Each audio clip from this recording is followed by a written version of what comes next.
What are some simple ways to improve a sales email? Which of your website data points should you pay most attention to if you want to grow your audience and business? And what are some creative ways to get your book in front of the people who are most likely to buy it? You're about to find out. Welcome to the I Want to Know podcast. Today's episode is a special one because I'm going to share with you something typically only my paid skill session members get to see. In case you don't know, my Skill Sessions membership is the simplest way to acquire the skills you need to grow your business. Each skill session is a 1 hour video presentation featuring actions, templates, and strategies you can implement in minutes to help you better serve your audience, get clarity in your business, and boost your bottom line. As a Skill Sessions member, you also get to join monthly jam session coaching calls where you can get one-on-one help from me. You can ask questions you have about what you're trying to figure out in your business, and I'll give you suggestions to solve your specific challenges. And that's what you're about to hear in today's episode. 3 excerpts from a recent jam session with questions members asked me and my answers. If you'd like to be able to ask me questions like these about your business every month, go to joshspector.com/sessions to become a member. Now, let's get to the first question. Skill Sessions member Andrew Methvin was about to send a sales email promoting his product and wanted me to give him some suggestions on how to improve it. Here's what I told him to do. Hey, Andrew. Hi, Josh. How you doing? Can you hear me okay? I can. Good to see you. Great. So just for people who haven't seen your email, give people some context on your question. Yeah, sure. So I'm similar to what you did, Josh, a few weeks ago, a month ago. Mhm. My subscription is I'm increasing the price of it, the annual price, and I'm trying to follow your model for how you did with the skill session. So like a 7-day sales process. The Yep. plan is to do the first one today. The product is completely different to yours in that it's like a language learning resource. And so as I was drafting my first sales email today, I found some of the things that were really easy to kind of put across Mhm. from your skill session. Some things I just couldn't quite get my head around. Yeah. So I just wanted some initial, just kind of some feedback on what you think. Yeah. So I'm going to, Also, yeah, go on. oh no, Shoot. go ahead. Go ahead. Yeah, the other thing I was thinking about is testimonials. I've got loads of testimonials, Mhm. but I'm just wondering whether I should put those further down the line. Like, I think you put them on your final email, the kind of final push email. So just wondering what you think about that. It's not going to hurt you. So Yeah. I would definitely use some. The other thing you Okay. can do if you want is you can, in these earlier emails, there's nothing wrong with having a bunch of them at the end. And that's really helpful. It shows like lots of Yeah. people are doing this, but you could also just pull select ones and incorporate them into the copy. So for Yeah. example, when you say, if you don't say this exactly, but hypothetically, maybe somewhere in there you talk about like, oh, if you really find my free newsletter valuable, you're going to be blown away by how much Mm. more there is in the paid. And then you have a testimonial of somebody actually basically saying what you just Yeah. said, right? So it's a Okay. testimonial about that, right? I love Yeah. the free one. I couldn't believe what I'm getting in the paid one. It's a totally different experience. So you can use Yeah. them that way as opposed to sort of chunking them. Okay. You can use them throughout and pick testimonials that reinforce different parts of your sales messaging. One other note is just as a reminder, in case you haven't. So you're going to send this out and you're announcing basically the prices are going to go up. Make Yeah. sure that you have told your members, because I assume your members are staying at their original Yeah. price. Yeah. So I've already done that. yeah, okay. So again, Yeah. just an obvious thing, but you want to make sure that people know that like, hey, I'm raising price, but it's not Yeah. going to affect you. Don't Don't worry. unsubscribe. Right. Whatever. Okay. So I looked at this before. Let me share my screen and I have a couple notes for you.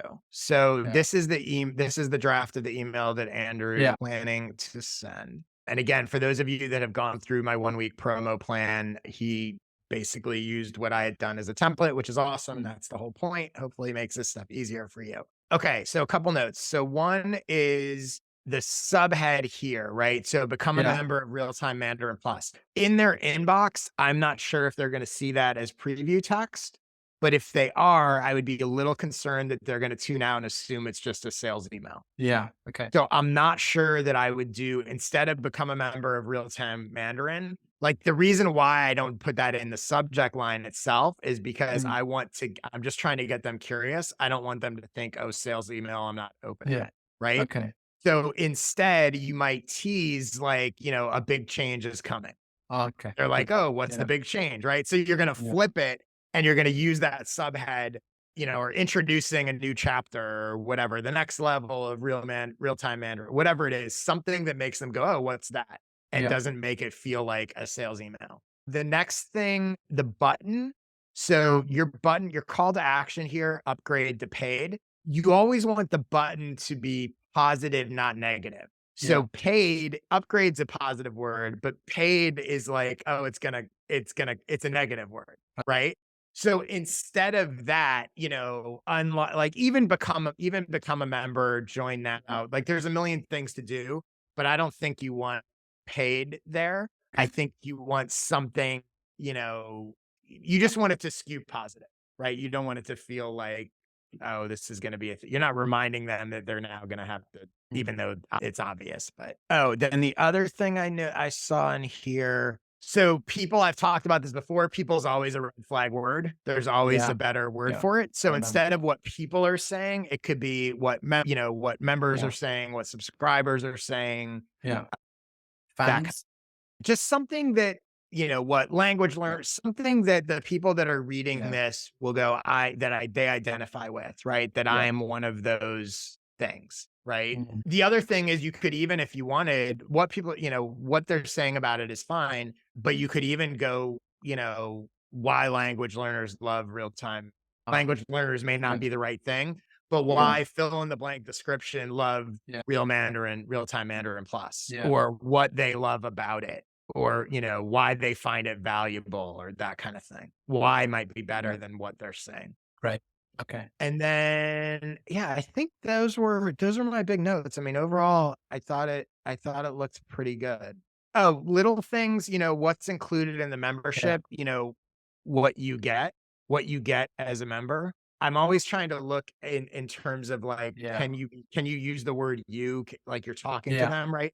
So Yeah. what you get as a member, something along those lines. Real-time Mandarin Okay. Plus membership is a multimedia resource. Bit wordy, that, isn't it? Yeah, you probably don't need, so if this becomes, what you get as, you probably don't need to say real-time Mandarin Plus. You could say Yeah. like, what you get as a member, or what you get as a Yeah. real-time Mandarin Yeah. member. And then you could probably just say a multimedia resource to help you learn temporary Chinese Yeah. in context. Also, this is another just general copywriting trick. In most cases, whenever you have a word that ends in ing, you rewrite it to get rid of the ing. So to help is stronger than helping. Okay. So I always look to sort of get rid of that stuff. Okay. You probably don't need this button here. You have a Okay. button right above, and Yeah. you're going to have a Too button close. right below. I would put the buttons, I would almost think of the buttons as section dividers. This is all the same section, so it doesn't make sense to have Yeah. one there. This link, you can read more about what's included in the membership here. Yeah. But didn't you just tell them what's included in the membership? I did, yeah. Okay. Okay. I Just don't I told don't them. know I don't know where that link, yeah, is going. You Yeah. probably don't need it. Yeah. One thing you might wanna add that I actually don't think is in mine, maybe I have it buried sort of at the bottom, but I don't think it's a bad idea to somewhere make it clear that, like, if they have any questions at all, they Yeah. can email you, they can reply. Like, for people that are thinking about it, try to make it easy, like, because maybe they need a little Mhm. push, right? Like, Yeah. shoot me an email, make it clear that they can do that. So I have put that in Yeah, the so thing. you have it Mm. here. Yeah. But I was Um, thinking, would you ever offer to do like a quick Zoom call? Or is that, do you think that's being a bit too? you could, I mean, the other thing Uh, the other thing you could do is, again, you could see if there's interested in it. You could do a Zoom call. You could also do like a one-off sort of open office Yeah. hour, open house. You could record. I think Jay Klaus might have done this with his membership called the Yeah. Lab.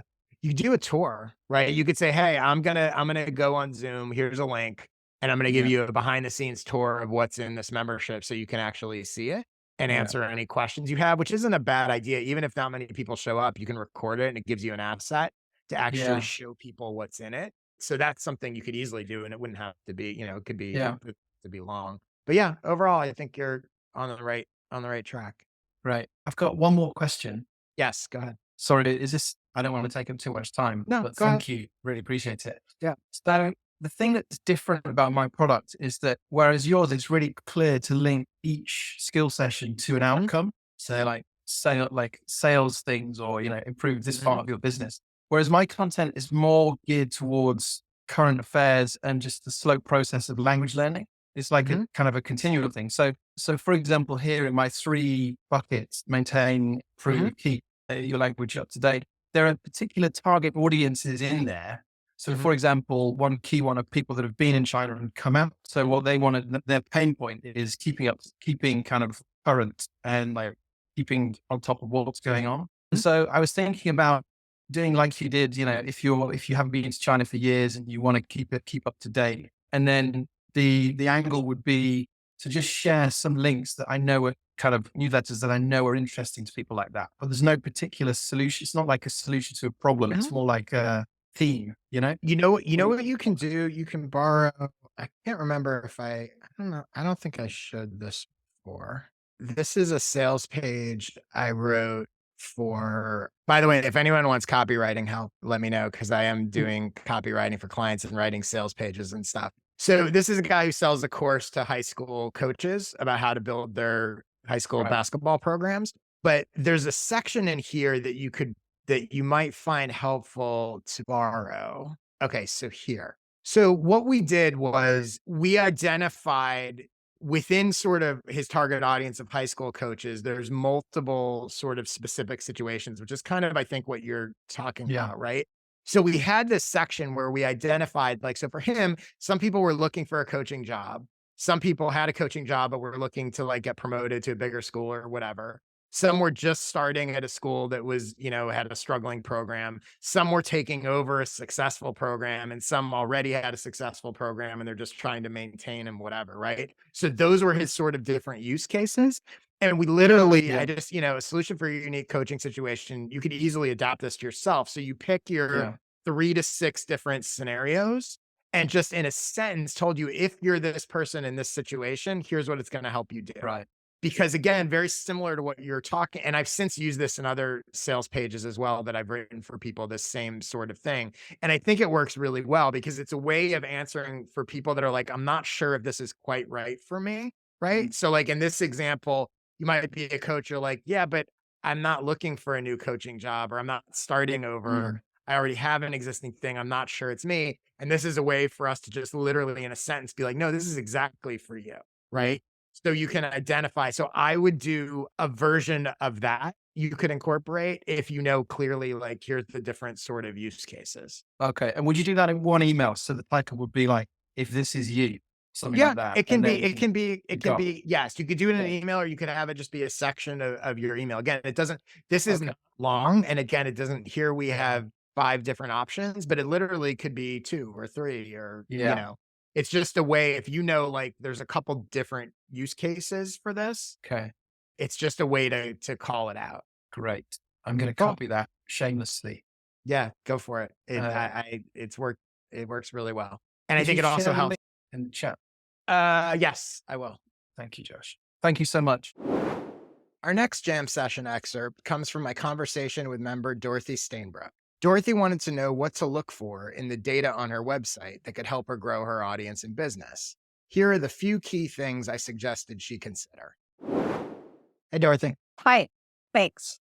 Fire away. I know your question, but other people don't. So let people know what you wanted to Oh, ask. well, I've been really frustrated because my business has been okay, but it hasn't been growing for the last 2 years. It's been pretty just even keeled and I need to grow. And so I've been trying different things, but I've been trying it without data. And Mhm. so I'm having a person now try to look into all the analytics that we can come up with to pinpoint what can I change, if anything, and Okay. where should I go? And I'm So not you really sure how to direct her as Yeah. to what kind of data analytics to use. Okay. So a few things to think here. So number one, it's really easy to get lost in data. So it's really easy to be like, oh, look at this number and that number. And oh, that's interesting. And okay. So the first thing is you want to be clear on like what your goals are. And so initially I would be trying to establish a baseline, right? So if you're saying like, okay, my goal is to grow. right? I want more. Let's just say like one of your goals is, you may have multiple, but let's say you're like, I want more website traffic. Okay. So Okay. you want to use the data. Everything that's going on in your website doesn't matter, not all of it, right? The only things that matter are the things that are actually relevant to you growing, right? Uh, So at a base level, it doesn't matter how much traffic every page on your website's getting. But it might matter what are the 10, this is super basic, but like what are the 10 most traffic pages? It might matter of those 10 most traffic pages, which of them is the traffic growing and which of it is it sinking. It mhm, might matter those 10 most trafficked pages, where are they coming from? Right? Like, so establishing a baseline of that's the first piece, right? What is the data? What is happening now? Right? How mhm, can the data help me see what's happening now as relates to my goal? Right? Once you have the baseline, now you're going to use the data to actually measure experiments and changes, right? So let me give you an mhm, example. So you could take one high traffic page and look at what percentage of traffic converts to email subscribers. Let's say that's like one of your goals, right? So you go, okay, I'm going to take this page that gets a good amount of traffic on an ongoing basis. 3% of the people that visit this page subscribe to my email list. That's a valuable data point because now you can look at that page and you can go, okay, I'm going to run an experiment. What happens if I move my email sign up form to the top of the page? Or what happens if I include a reference to the newsletter and a link in the first paragraph? Or what happens if I do X, Y, and Z? Right. And now the data is only valuable in comparison. Otherwise, right. it's just data in a vacuum. So now you go, I made this change to the page, hoping that it will increase conversions. And that page went from 3% of people subscribing to the newsletter to 5%. Worked. Now let me try it on another page. It worked again. Okay, I now know that putting my email subscription thing here as opposed to there drives more conversions. So now I can roll that out on all of my site, Mhm, right? right.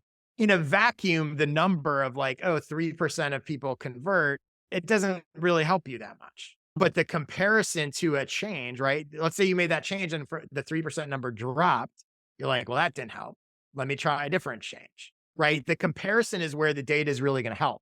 So the first thing I think you want from a data, and I would also, as opposed to getting bogged down in the overall, I think zooming in, just like I said, like let's pick one page, right? Or let's look at our 10 most trafficked pages. Like zooming those experiments in as opposed to trying to change everything site wide, I think will help you because then once you crack it there, you can then expand it to sort of the other pages and the other things. The other thing I would say, and I can't remember where I heard this. I heard it recently. Thought it was really interesting. It was somebody who was talking about, I think they had like a big YouTube channel or something, and they were talking about how, because there's again, YouTube, just like a website, there's a million data points, right? And they were like, what matters? What do you look at? Like, how do you Yeah. optimize? Like, what are you going to do? And what he said that I thought was really interesting was he said, all he does is, once a week or once a month or whatever it is, right? Instead of trying to analyze all this stuff, he picks one thing that was a hit, one thing that worked really well, and one thing that really flopped. And he doesn't look at any of the other stuff. So he's like, this one video was a hit that we put out this month or whatever. And he literally will and I think he has a team as well, right? He and his team will sit down and they'll spend 15 or 20 minutes looking at that one hit video and going like, why do we think this worked? What are the lessons we can take from this one hit that we can carry forward and try to apply to other stuff? And then he would do the same thing with something that flopped. Why do we think Mhm, this flopped? And that he said, as opposed to trying to measure channel wide analytics and as opposed to trying to look at every single little detail and whatever, he's found, and he does this on an ongoing basis, right? They do it once a week or once a month or whatever frequency, that just pulling sort of one thing that worked, one thing that didn't work, I taking love. lessons from, yeah, I liked it a lot too. I've been meaning to actually do it myself, but I think that's an interesting way to look at things as well, as opposed to just trying to look at this mass data for everything. Because the Right. truth is, like, you got a million pages on your site and a million things are happening, and trying to look at that overall, I don't, it's just kind of overwhelming. Like I think you'd be better off going, I'm going to pick one or a few pages and I'm going to try to improve this thing. Uh-huh. And then if that works, I'll carry that over into other stuff. We were kind of looking at it as I like that a lot, but we Mhm. were looking at it as kind of a competitive analysis, find out, what the competitors are doing that I'm not. And How are you going to measure that though? I Are don't you know. talking about, you're talking about competitors? So, okay, but so let's take that for an example, right? You could say, I have this post about this topic and it doesn't rank on page 1 of Google. It ranks on Right. page 2. So you could easily go, okay, I'm going to compare it to the things that do rank on page 1 from these 10 other sites. And Right. what do I notice that's different? Right. Hmm. Oh, I Yeah. noticed their heads are different. The word count's different, the whatever it is. Right. But the next step is, okay, now I'm going to run this experiment. I'm going to change my page. And I've learned that all these other ones have 1,000 words on the page and mine only has 600. So I'm going to test what happens if I move this up to 1,000 words and then see what happens. The key is just the comparison is like, okay, well, they're doing this different than me. Only matters if you then change it and see if you have it. Right. That's the key. You want the data, the action has to be paired with the data and measured then, right? Hmm. So that you can see like, well, because you might go to 1,000 words and nothing changes. And you go, well, I thought it was because it was the 1,000 words, but maybe it wasn't. Maybe it was something else. Maybe it was, Yeah. whatever. So that's how I would do it. Basically, what I'm trying to figure out is, Yeah. if I make these changes where there's a site 1, does it do anything? Or am I just subject to the algorithm and I need to shift gears completely? Or is there Yes. something I can do to really actually change what I'm Yeah. doing now? Zoom it So, in and measure the changes. yeah, thank Because you. like what I wouldn't do is I wouldn't go like, oh, so now I got to go.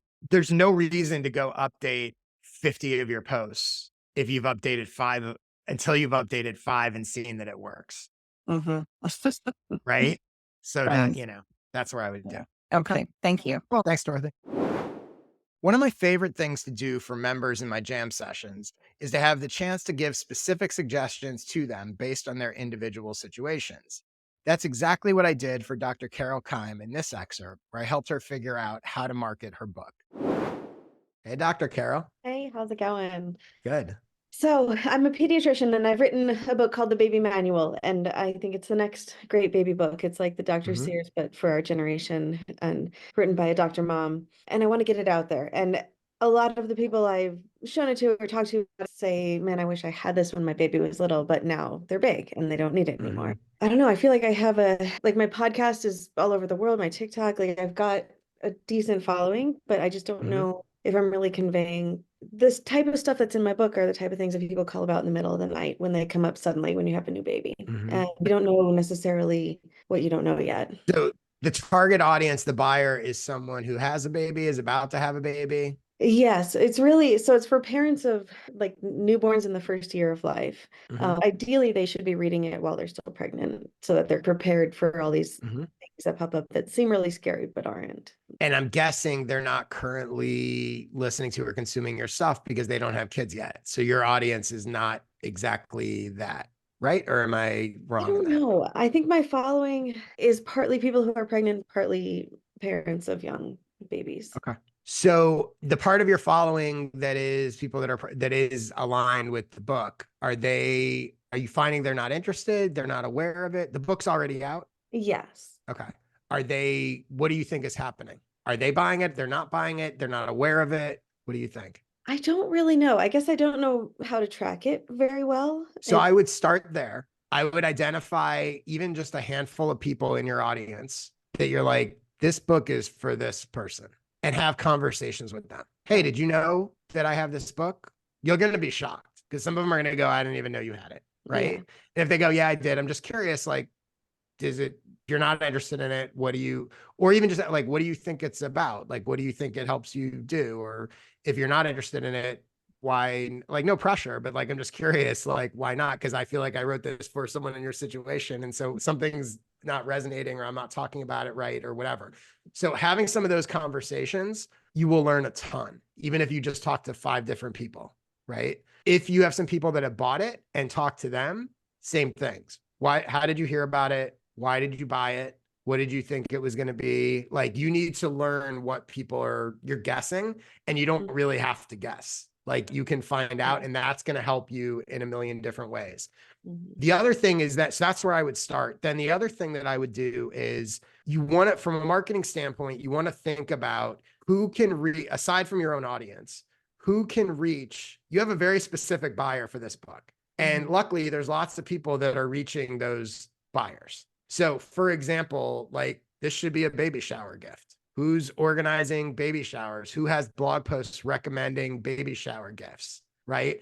Who plans baby shower, event planners or whatever that plan baby showers, right? You could get a conversation with one, and especially in the beginning, because you want to get your book out there, right? There's the sales, but also you could find someone that plans the baby showers, event planner, whatever, a venue, right? Maybe there's a venue that also hosts baby showers all the time, whatever it is, right? You could go to them and say, hey, look, every single one of your clients, I will give you a book to gift to the mom to be for free. And what's going to happen? They're going to give it to her at the shower and she's going to go, oh, look at this. And you just got marketing to all of her friends, many of whom are probably also either pregnant or soon to be pregnant or whatever. And if you do that with 10 different baby shower event planners, they are constantly giving your book to people. And all it's costing you is the cost of a few books to give out. Right. So that's one example, right? Where are there podcasts that are talking?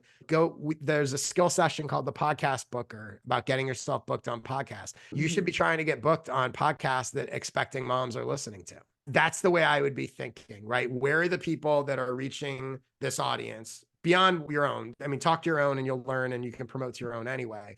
But there are people out there that are reaching this audience consistently, and you just need to figure out ways to work with them to get in front of their audience. And maybe there's a newsletter for expectant moms, and maybe you buy an ad in it. Yeah. That's the way to me, that's what you want to, that would be my first step. Make sense? Thanks. Cool. Because you have the advantage of a really clear niche. So now you just got to go find them. That's a wrap for this week's episode of I Want to Know. What you heard is the tip of the iceberg of what goes on in my Skill Sessions membership. So if you'd like to check them out, just go to joshspector.com/sessions to learn more. Thanks for listening, and I'll see you soon with another episode of I Want to Know.